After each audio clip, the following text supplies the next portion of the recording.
So I'm going to do 2 introductions here, okay? And then we'll listen to the lecture here. So this will be a unique lecture. Obviously, communication to science, I think, will be very pertinent to a lot of our interests and situations that we happen to encounter here.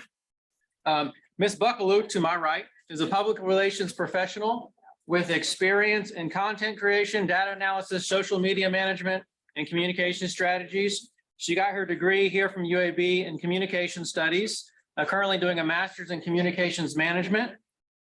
She joined the UAB Department of Pathology in 2019 as an intern and brought on full-time in 2021, a few years ago. Also a specialist in communications for the Department of Biomedical Engineering. To my left is Mrs. Crowe. She's been working in communications specifically in the academic medical space for over a decade, and she has extensive experience in communications in both the clinical and research spaces with content creation, social media, strategic planning, and crisis management. Came to UAB in 2012. She's worked in the School of Public Health, Engineering, and the Hersey School of Medicine. She has a Master's of Arts degree from USC at Annenberg School for Communication and Journalism, and is starting an MBA from the UAB Collette School of Business, I think, this year or next year. So both Mrs. Crowe and Mrs. Buckelew have been active representing UAB at national meetings, most recently at USCAP, also ASCP, some of the other larger meetings that we have in pathology. So everyone, let's give a hand for Mrs. Crowe and Mrs. Buckelew. They're going to be talking about communications in science.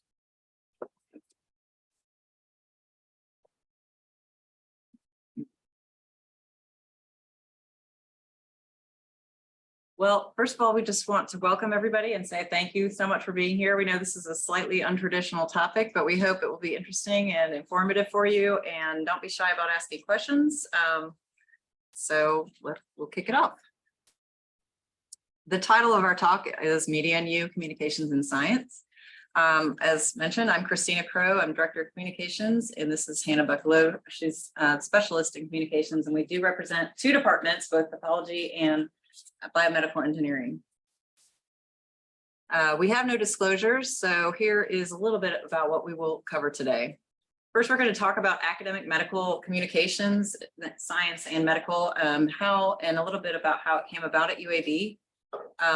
Our team, who we are and what we do, and we're mostly going to focus on that because as of now, there's not a whole lot of information out there that's publicly available about what other areas do in other departments, but we hope that maybe this will lead to some of those conversations and start changing that landscape. A little more specifically about our roles and who we work with, and then sharing some successes, both the ones that are visible and sometimes some of the things that are not so visible. As you've already heard in our introduction, I'm Christina. I had a little bit about the further background. I studied English and French and majored in both at the University of Illinois, and followed that with a master's degree in journalism from the University of Southern California. So I was living in Los Angeles working as a reporter when I moved here to UAB with my husband for his job in 2003. I continued to work in journalism up until 2012. The field pretty much dried up for a while there. I'm happy to say I think it's on a comeback, but I joined UAB in 2012 working for the CCTS, Center for Clinical and Translational Science, first person to ever work in that role, and a split role in the School of Public Health. So at the time, they didn't even know if they needed a full-time person. They split us between 2 roles, split me between 2 roles. When I joined UAB, most of the schools, including the School of Medicine, did not have a designated individual covering communications. They were all centralized under UAB News, which is now called University Relations. And we'll go over that a little bit later in this presentation. Hannah? Yeah, so I'm Hannah. Like Dr. Atherton said, I joined the department in 2019 as an intern and have been here full time since 2021 and loved being here since then. When I was in college, I had the opportunity to work for a healthcare focused nonprofit, which is really where I determined that I would love to work in communication setting relating to healthcare and medicine. So, yeah. And my other disclaimer is I came into this role with no previous training specific to scientific or medical communication, which now there are even associations for that as well. So our team is 2 full-time individuals, plus we've rotated through a few interns, one of which was Hannah, so we were happy to keep her. And we make up the whole team representing the 2 departments of pathology and biomedical engineering.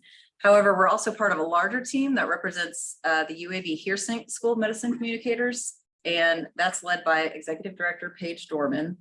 And in addition, we work with communicators in other schools and centers and institutes across the campus. So there are way more of us than there were when I first got here. Some of these schools, I mean, including engineering, business, School of Health Professions, you know, you name it. And together, all of us work together as liaisons to this team, which is the larger strategic communications team, also known as University Relations. And this is led by Chief Communications Officer Jim Bakken, who reports to President Ray Watts. And this organizational structure is quite extensive, and it's made up of some individuals that have, you know, entire career of experience in reporting or here at UAB in different backgrounds. So decades of collective experience. Some of you have worked with some of their team members, one of which is sitting here in the front row. This is Anna Jones. We each have a liaison we meet with regularly they kind of still work on reporting beats. So we meet and pitch our stuff to her to go outside of the department. And we also plan and just discuss story ideas.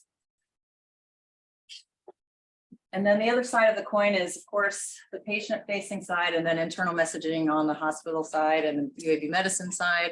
We don't work quite as much with them, but that is a facet of our work. The UAB medicine and marketing and communications team, which handle UAB medicine content and messaging. We work with them to coordinate messaging about our departments when it's appropriate.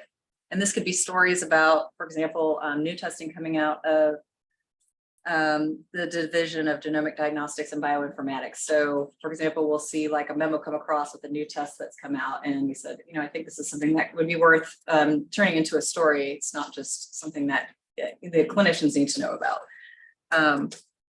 As you know, we also work with many individuals who work for UAB hospital labs in this department specifically. So coordinating messaging to those teams is also crucial. And this week, we wanted to give them a special shout out because it's Lab Week as designated by the American Society for Clinical Pathology. So we hope some of you are taking part in some of those activities that have been going on all week long. So we're going to step back a little bit and talk about storytelling. I'm willing to bet that most of you remember being told a story when you were a child, maybe once, maybe several times, maybe the same story every single night. If you're like my kids, you know, maybe you're reading the same book to your kids every single night and they end up memorizing it and learning to read that way. But I'm wondering if anybody's willing to give an example of a book or a story that they remember from their childhood. Like what pops into your head? We brought some examples, obviously. Where the Red Barn grows. Ah, okay. The Hobbit. The Hobbit, yeah. Clearly I see you toward elementary school, but yeah. Anybody else? Think like, you know, Harry Potter comes to mind and things like that. So Go Dog Go. Go Dog Go, yeah. That's a good one for learning to read. The Egypt game. Oh, I've never heard of that one. Okay. We'll have to look that one up. Well, so this slide is a representation. It's a snapshot from one of my favorite websites. Every year at the new year, they update this, and this is just a picture of one page, but it's the National Public Radio's Books We Love app. And then at the start of the year, they update it. So this is just a snapshot of the children's books section, which is one of my personal favorites. I used to think I was going to be a children's book author. Maybe that will still happen, but as you'll see, there are a lot of new books up here, but there's also at least one very old classic, The Velveteen Rabbit. And the point here is that stories stick with us because they are compelling, and it doesn't matter if they're happy, sad, sweet, inspiring, thrilling, you know, ominous, no matter what the genre is, we remember our favorite stories and those that impact us the most, whether it's for better or for worse. So, as I said, we believe that storytelling is really important. This image it's an illustration from an article in the New Yorker magazine. So let's see a show of hands. How many people in here read or have read the New Yorker magazine? Anybody, a big consumer? Okay, quite a few of you. I'd say about half. So in the summer between undergraduate and graduate school, I had the opportunity to attend New York University's Book and Magazine Publishing Institute and learn all about that field. And prior to that time, I had already been an avid reader of the New Yorker, like cover to cover every week. And one of the articles or series that came up that I was always fascinated by is called Annals of Medicine. So I, as I said, I have no medical training, but this particular series has just always been a favorite of mine. And it was one of my first exposures to like the backstory about, or the in-depth part of what goes on behind the scenes in medicine. It dates back at least several decades because I've been reading it that long, and it covers topics relating to health and healthcare and medicine. So at some point in the early 2000s, I read an article about in this series about the smallpox virus, which is something I really had never been taught much about. It was really fascinating. It was also really horrifying and scary, and it stuck with me. So this article shown here is from 2022, and it's not the one that I first read about smallpox, but it does touch on these types of viruses. It groups smallpox with COVID, monkeypox, Ebola, and SARS, and talks about how they all originated in animals and moved into human populations. You know, maybe talking about how we can predict the next viral outbreak that moves in that direction before it happens. So these stories are important and they're relevant, and they can teach us important consequences, such as making us question or think, or, you know, get us talking and learning and teaching us. And they do this in part by serving as a record of what's taking place also now, so that we can learn from it and improve in the future.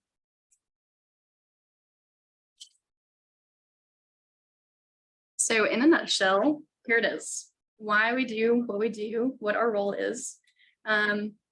We are here to share your successes with the world.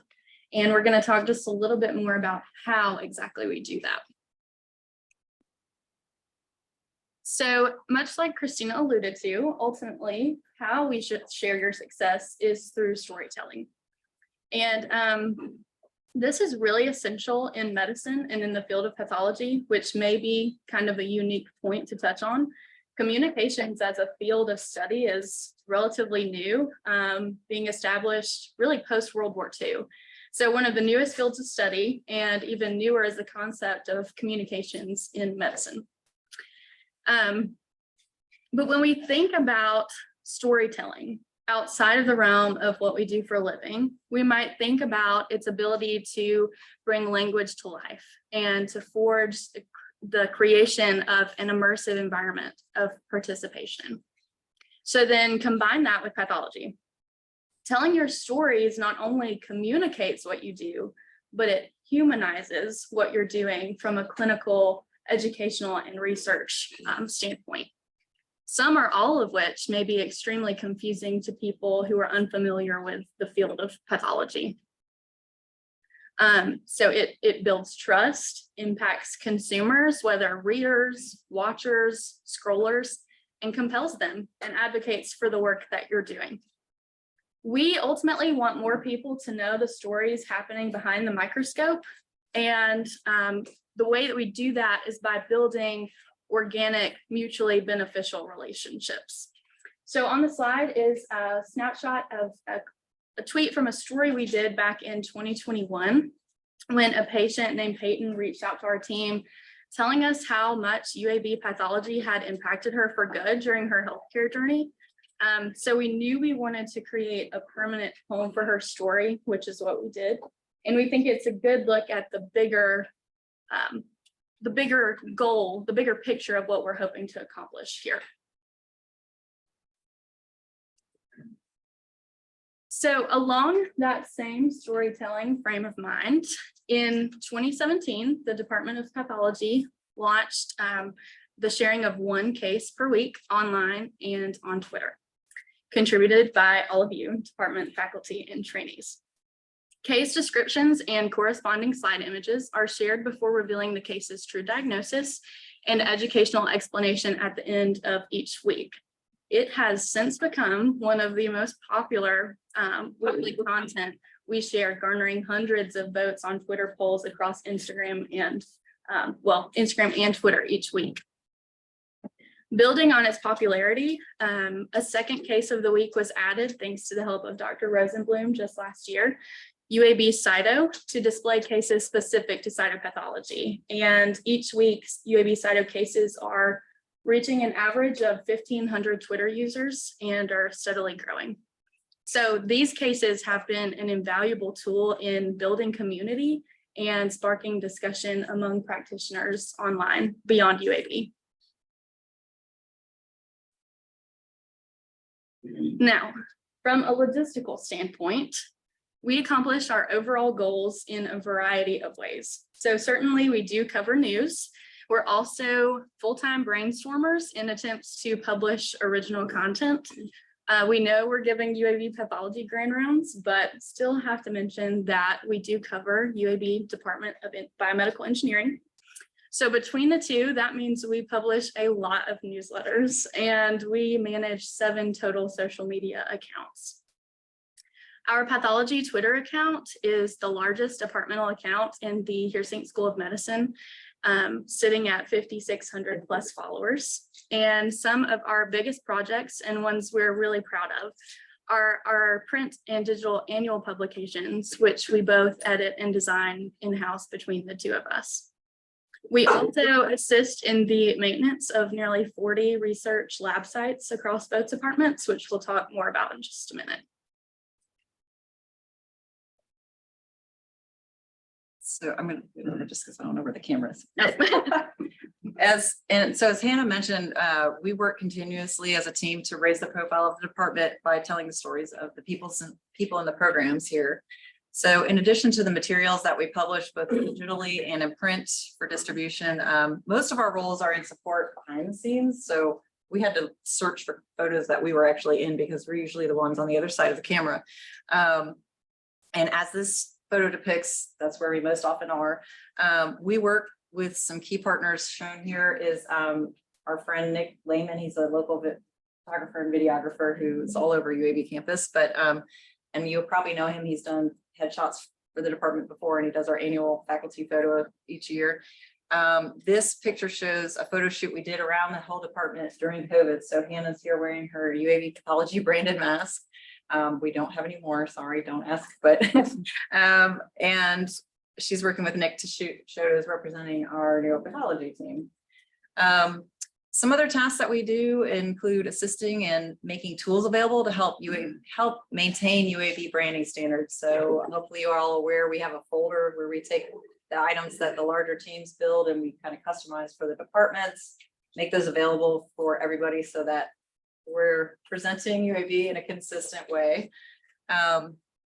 And we also support the department's executive communications. And this includes annual reporting to the dean's leadership team.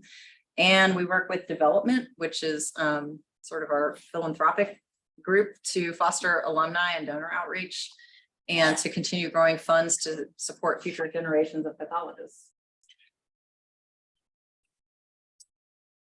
So we would be remiss if we did not mention event coordination, which is the many events that our team has worked on with department leadership to establish and execute with the help of our faculty, staff, and trainees.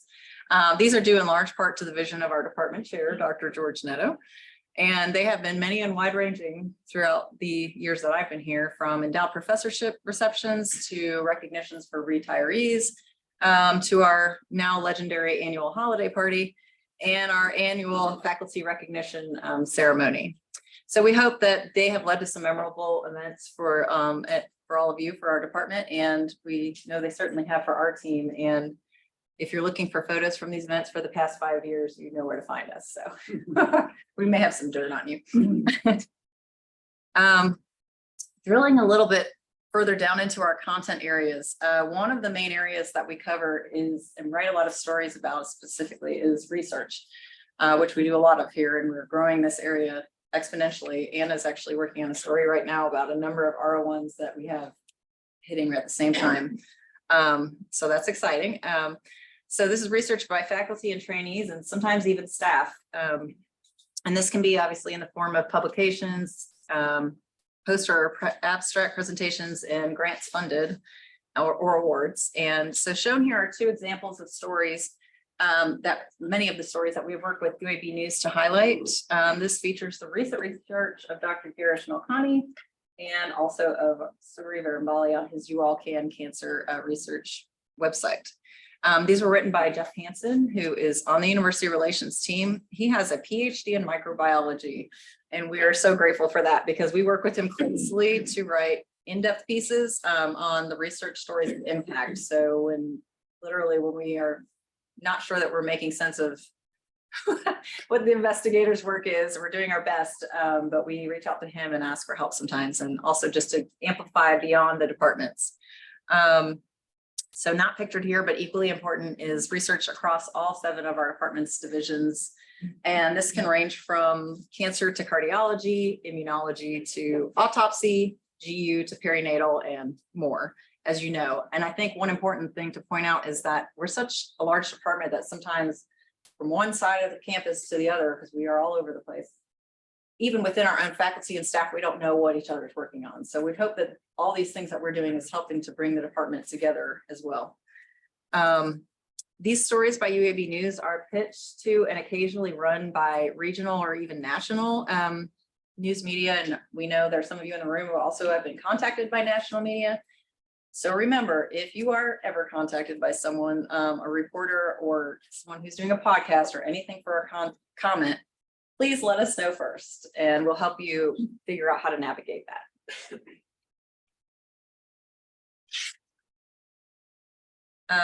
In addition to the stories that we both write and pitch, we also assist in the nomination of our teams for recognition across campus. And in the research space, the Hearsink School of Medicine's Featured Discovery Series Award. This is the Dean's Office selecting recent findings of note. And in the past 5 years, we've had 5 pathology faculty receive these awards who are featured here. Dr. George Netto, Dr. Casey Weaver's had 2, Craig Maynard, and Dr. Aaron On. So these are just a small representation of the many types of recognitions that our teams receive. And we're always excited to help amplify and raise the profile of our departments and the institutions at large with this work.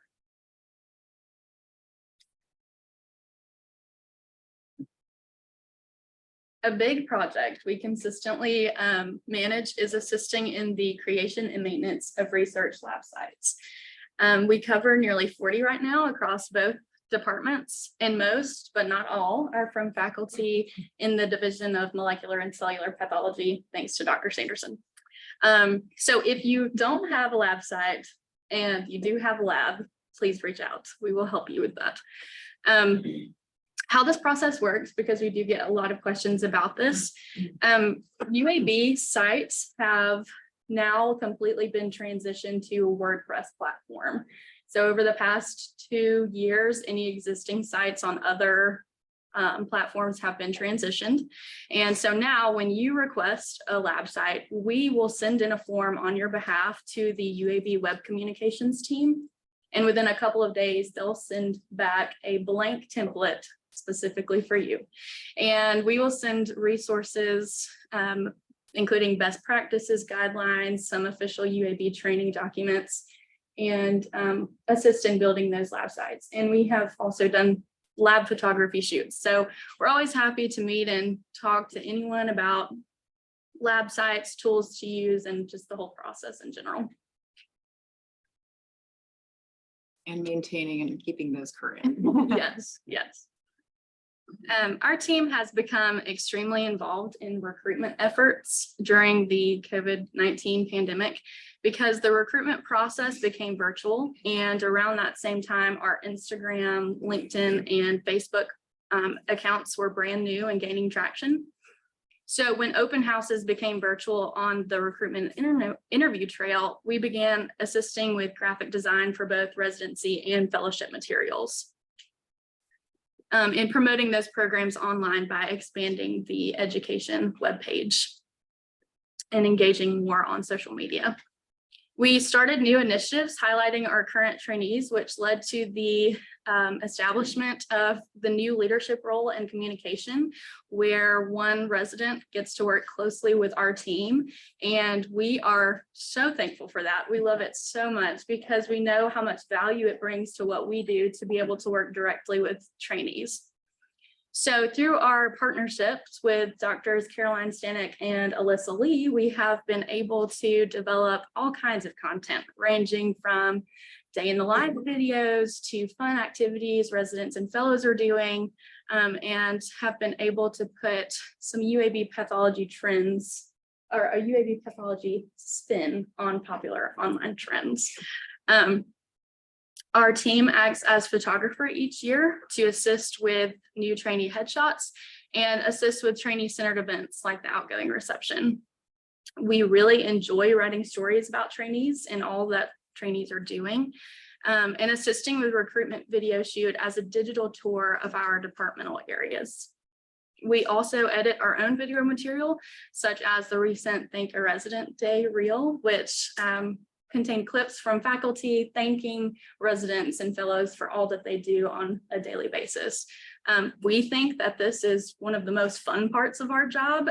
And so it's really cool to see how this relationship between our team and recruiting has really grown and evolved over the past few years. In terms of wellness and DEI representation for our department, we have the unique opportunity to serve on the Take 5 team. This UAB Medicine newsletter goes out each Tuesday, so we hope all of you are getting it. It includes really incredible wellness resources. So we regularly contribute content to that piece and have also recently created a wellness hub for pathology specifically on our website, which has tons of resources that we can all take advantage of. Christina, along with nearly 20 other faculty, staff, and trainees, are serving on our department's DEI committee. And much to the credit of Drs. Harada and McCleskey and the committee at large, we recently launched a UAB Pathology DEI Digest newsletter.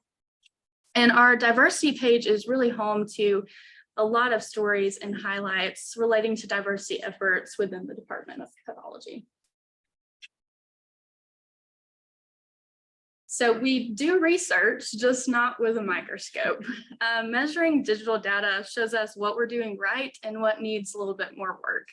What we mean by that, we use social media management tools to keep track of the effectiveness of our campaigns.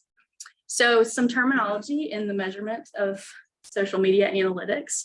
Impressions and reach are the total amount of times a piece of content is seen. Engagement is the total amount of times a piece of content is interacted with. So not to bog us down with too many numbers, but we've seen an incredible amount of growth in our platforms from May 2022 to now, with a 17% increase on Twitter, a 20% increase on Instagram, a 111% increase on Facebook, and a 71% increase on LinkedIn. And all of this traffic is organic, which means we aren't paying for any ads at this time. So part of strategizing is understanding the different audience types for each platform. So on Twitter and Instagram, we know content that include our trainees and cases of the week are going to perform best. For example, our tweet announcing the incoming 2023 PGY1s was seen 18,000 times on Twitter. And then typically on LinkedIn, any news pertaining to faculty accolades and success is going to perform best. So we take all of this research into mind when we are strategizing our social media calendar. And the other thing I would add to that is obviously you all probably hear about new platforms all the time, and we do stay current with that and discuss with teams at large across campus, is it worth us engaging in this? And that's a really careful thing that there are reasons why we don't have certain accounts and reasons why we have the other ones. So if you have any questions about that, we're happy to elaborate. We'll switch with you. So in addition to our social media footprint, the maintenance and development of our website, which has always been here, I think, since we've been here, it's essential to the functionality of our department, and it means it needs to stay current and engaging. It has increased visitors exponentially year over year, and we do track what things people are looking at on the site. We've had nearly 24,000 new users in just the last year. Trainees do remain, that's an area that I think people are frequently looking for content just to sort of learn more about what we do here before they come. We understand how important it is to have current information online, and we also rely on your help to help us keep that current and make us aware of any changes or additions that need to be made on the website. And as Hannah mentioned, when there's enough momentum in a program like wellness or DEI, we go ahead and build a page out for that. We work with Dr. Chen on faculty development and things like that to keep that content current. We also, of course, manage a monthly newsletter for pathology. It's electronic, and it has more than, we measure industry open rates for these type of things to make sure that we are, that it's worthwhile. And the industry open rate for something like this typically is 15 to 25%. Our rate is stays around 43 to 52%. So thank you all for reading the newsletter. On top of that, we have our annual magazines for biomedical engineering, which we do once a year. We've had 3 issues so far. Some of those, it's called Forward. We have that featured here. And of course, our annual magazine for the Department of Pathology, which we just published our 5th edition of. And if you need a copy there, I brought some up here in the front. That is dedicated to sharing the successes throughout the year. And then we also work every year to ensure there is some original content that's never been seen before on the website or anywhere else. It's distributed widely in print and digital formats, and it's another way for us to share more about what's happening in the life of our department. So in addition to all of these platforms that we've discussed, we also, in the last few years, employed video lectures and like this one and YouTube. So the challenges of the COVID-19 pandemic really required all of us to be nimble and to think in new ways. And it gave us the unique opportunity to pivot and to innovate, to continue to be able to provide the programming and types of things that we have always provided. We just had to figure out a new way to do it.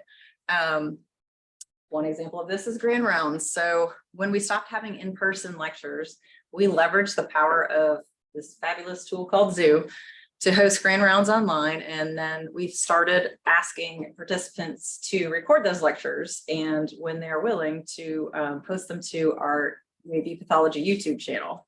And quite a few have agreed. And that channel was established back to the training piece, when we created online welcome videos to walk trainees and whoever through the department. We had to have a place for that to live. So the more videos we got, we started needing a channel. To date, we have 46. Tomorrow we'll have 47 Grand Rounds lectures on our channel since we set it up in 2021. And one of the more popular is shown here. This is Dr. Elizabeth Ann Montgomery from the University of Miami. She is a GI pathologist, and she's talking here about her favorite gastric lesions. This video has had over 1,000 views, and we have several of you in the room who've been running these Grand Rounds, so thank you. And then our YouTube channel's subscription rate has increased in the last year by 88%. Also during COVID, our team took advantage of Zoom to host a 3-part original series of lectures, which we called Tweet and Eat. And this was a little bit more educational to teach about how, again, why we're here, but also how we engage with you all in different ways. And we invited some of our friends and experts in the fields to join us to discuss topics relating to science communication. These included media training, the science of social media, and networking. And we want to give a big thank you to our collaborators, Anna Jones, Adam Pope, and Jeff Hansen again on the University Relations team. Dr. Greg Davis gives a wonderful talk on his series. If you haven't seen it, I recommend listening to it, along with Jeff Gravlin, who's with University Libraries. And that's a really valuable tool, talking about how you can use things like impact factor to your advantage. He dives into that a little bit. And then we had Dr. Sarah Zhang and Adam Booth come in. They're both pathologists who are rock stars on social media. They joined us as special guests to give their own talks about how to use social media as a pathologist specifically. And if you don't know them or follow them on social media, you should, because they're amazing. We don't want to go back in time and talk about COVID too much, but this was a lot of what we did during that program, that time, like everyone did. So it required unusual efforts from everyone in medicine, no matter what our roles were. And our team was included. One of the many ways that we worked behind the scenes during this time was to discern which stories and messages were appropriate to share, and then which required greater amplification. This is a screenshot from our YouTube channel of some of the stories that UAB News did, covering the COVID-19 work we were doing, and specifically Dr. Sixto Leal's team, covering their news as it broke and as it evolved. So as the year went on, we also wrote stories, and we continue to write them because some people in this room are still doing research relating to that. And that was our feature issue that year was Dr. Leal's team, but we decided to pivot away from COVID the next year. So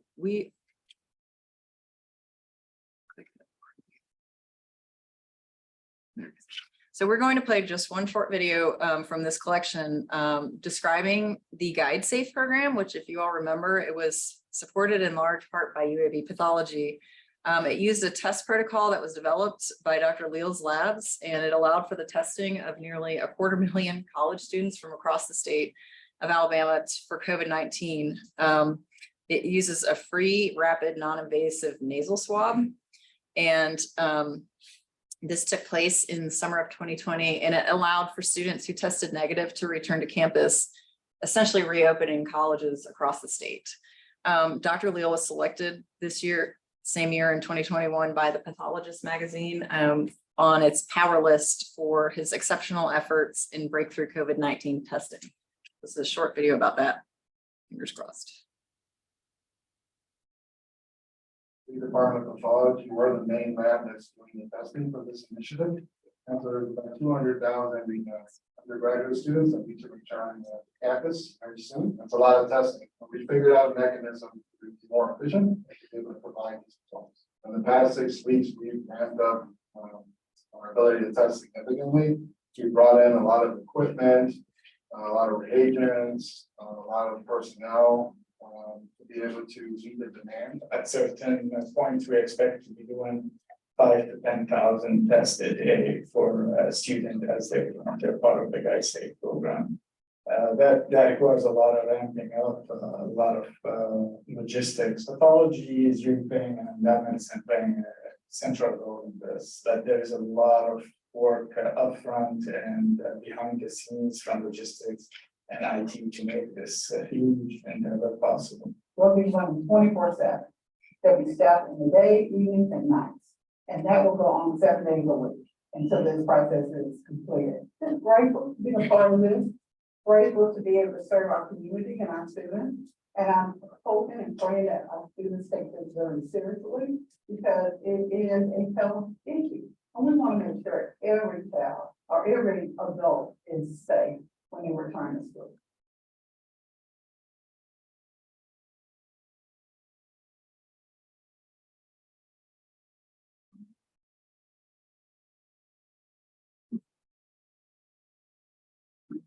So since the outset, our team has covered the major conferences in our specialty. In 2022, in addition to attending the conference, we decided to submit an abstract, which we were thrilled was accepted, and attended USCAP, then ASCP, presented virtually, and then USCAP again this year.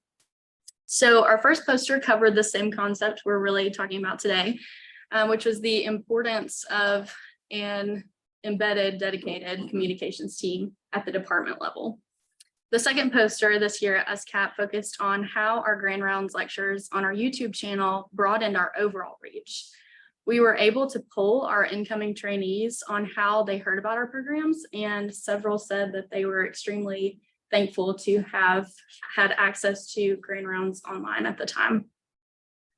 This weekend, we're excited to attend the Tri-State Pathology Conference along with several of our colleagues, and have the opportunity to present a poster there to amplify the role of communications in science. We remain really grateful to the department for supporting our efforts in those areas. So my personal favorite slide, just like I mentioned, we have gotten some incredible opportunities to share posters at pathology conferences. And because of that, have had some really interesting conversations surrounding what it is we actually do. So we thought we would be remiss not to share some of our favorite requests here. So a few of the things that are not in our scope include advertising, media buying, answering the phones, AV and audio work, floral arranging, official event photography, and DJing your party, although we do have impeccable music taste. So to wrap things up, some of our personal favorite successes are highlights of people who simply make UAB Pathology what it is. We occasionally have the opportunity to showcase people and stories we could only learn about by being an integrated part of this community and by getting to know all of you a little bit better. A few stories that come to mind when we were thinking about pieces that we were just really grateful to have a part in were Christina's piece on Thurman Richardson, a beloved member of this department and the autopsy team for more than 45 years. A piece on green lab sustainability and how small changes are making big impacts for the environment.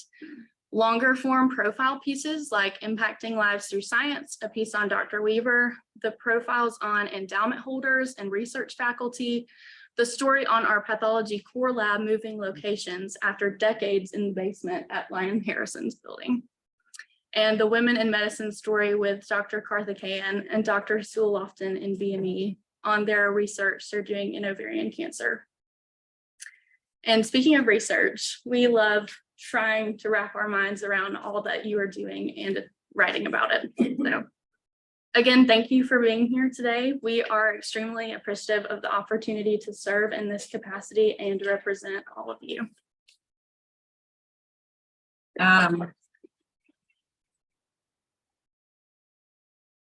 Just in conclusion, we want to thank everyone for supporting us in our work and thank the department for embracing communications as a tool that's worth investing in. And this is not a comprehensive list, but it represents some of the people who've made our job what we think is one of the most fun on campus. It's been a pleasure getting to know the field of pathology and the truly remarkable individuals who make up this department's teams. You've led us into your labs, your offices, your events, and more, and have taught us about your specialties, and we are grateful for your enthusiasm. If you're in need of our services, we hope we're not hard to find. We have created a communications request form on both of the pathology and biomedical engineering websites where you can reach us. You can make a communications request. We have some hopefully easy to use forms. You can submit items for publicity for upcoming newsletters, and you can always just pick up the phone or grab us or email us. And that's it. Thank you.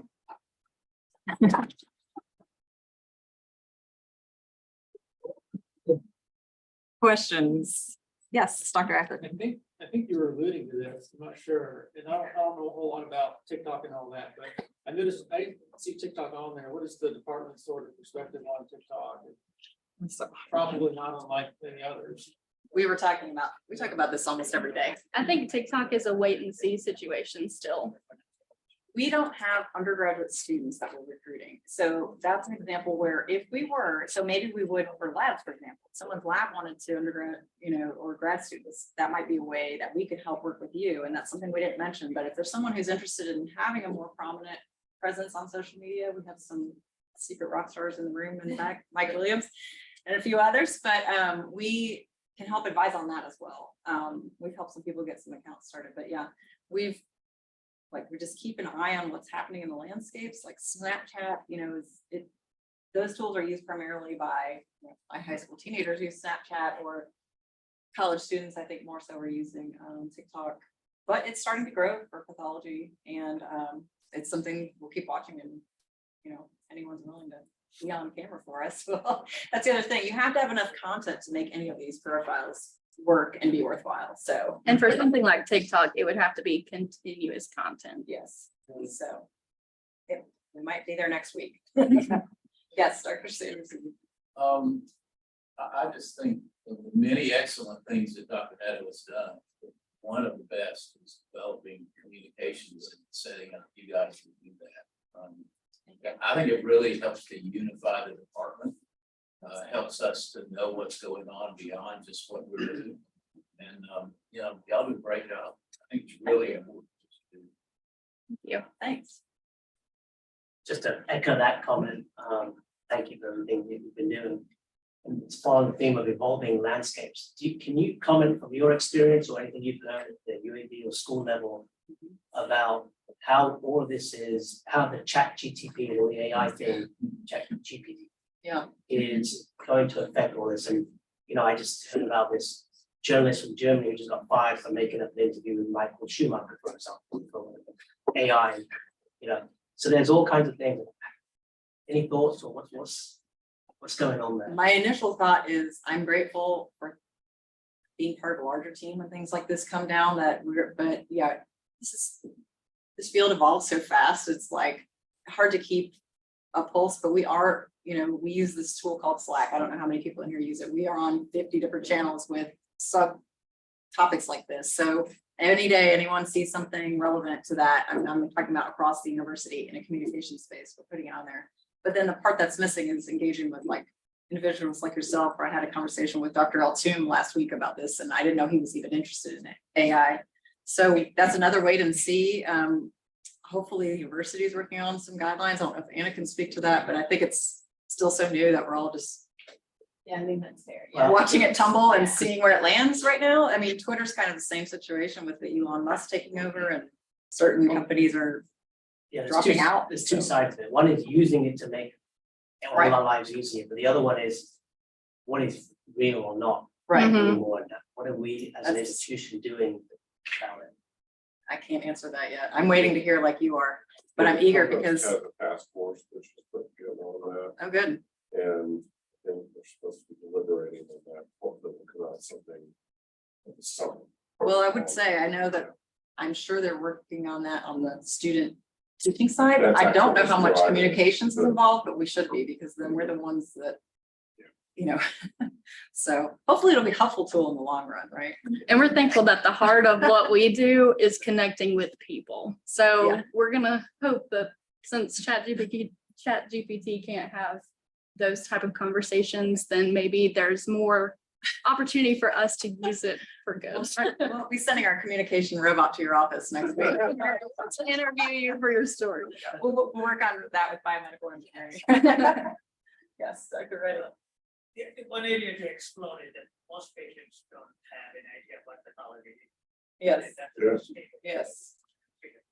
So that's something that when I came in, I didn't want to shout too loudly about because I was new to pathology, but it's a very basic point that I think people need to know. And I think there are some great campaigns. CAP has one right now with some ads in streets of Chicago that's like, I'm the person that diagnoses your cancer, you know, and that kind of thing. So I think we're getting there, but I do think COVID set us back with that. And that's part of working with the UAB medicine team to, when the patient gets their path report, helping them understand what it means. And I personally would love to start doing a series about that, where we interview people like you and just have you talking on camera or whatever I think would be most impactful about what you do.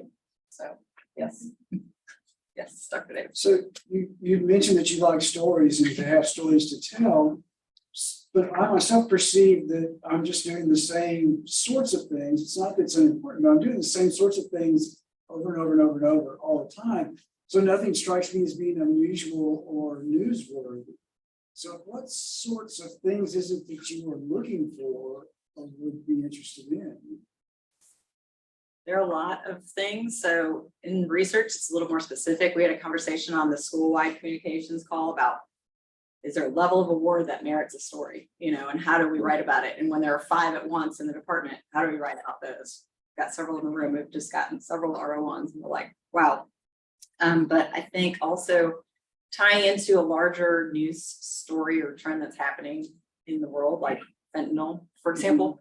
That's how I think we bring those stories out. And then also just like the other ones that we highlighted here that are just unique collaborations, for example. So Dr. Karthikeyan and Dr. MK Sewell are from our 2 different departments, but they already were working together. So we were like, well, we have to write about this. This is fantastic. I don't know, what else do you think? I think a lot of times things that you think are completely mundane are things that we would be like, what? Why didn't you tell us about that? Yes. So never be afraid to reach out to us and advocate for things, even if it's just a question of, hey, I'm doing this. I don't know if it's that big of a deal. And then we can say, yeah, let's Like do I it. said, I read the lab memos from UAB medicine labs, new tests coming out of pathology. I'm like, Dr. McKinnon, don't we need to write a story about this? Because it's, a new offering that's going to impact patients down the road. So that kind of thing. So that's, I think, where our news training comes in. And that's, to me, the most fun part of the job. But if you don't talk to us, we don't know. So But perhaps another way too, besides that, would be that if you see something in the news and you think, I wonder if what someone is doing, you could ask us. that's true. And Talk to you about it. yes, and definitely. And that's another thing we started out strong doing and haven't done as much lately, but like the experts areas and kind of pitching our people towards certain topics. And, those can change from day to day. So, video, that's, It's okay, they can hear everything. okay, they can watch it on YouTube. But that, I think Hannah's the point she made to me is the most, what describes our jobs the most is like the full-time brainstorming. We don't just sit around and think, but we are constantly like, how does this tie into issues in the world, and how do we convince you to talk about it to bring it to that level? It's a challenge, but it's fun. And ever growing and ever evolving. So. New topics every day. Okay. Thank you.